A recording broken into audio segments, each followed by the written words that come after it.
ભગવાન સ્તંભેશ્વર મહાદેવ આ મંદિરમાં એક વિશેષતા એવી છે કે દિવસમાં 2 વખત ભરતી આવે ત્યારે આ મંદિર લુપ્ત થઈ જાય છે અને જ્યારે ભરતી પાછી જાય ત્યારે લોકો અહીં દર્શન કરતા હોય છે।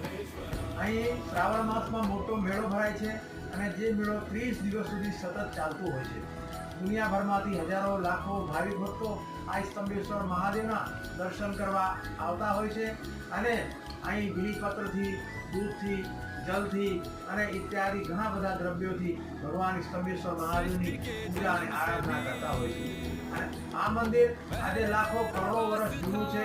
ભગવાન કાર્તિક સ્વામીનો અવતાર સતીયુગના સમયમાં થયો ત્યારે ભગવાન સ્તંભેશ્વર મહાદેવની સ્થાપના ભગવાન કાર્તિક સ્વામીના હસ્તે આ જગ્યાએ થઈ હતી। ત્યાર પછી સ્કંદ મહાપુરાણના કુમારિકા ખંડમાં ખૂબ વિસ્તારપૂર્વક ભગવાન સ્તંભેશ્વર મહાદેવનો મહિમા મળતું હોય છે। શિવ પુરાણમાં પણ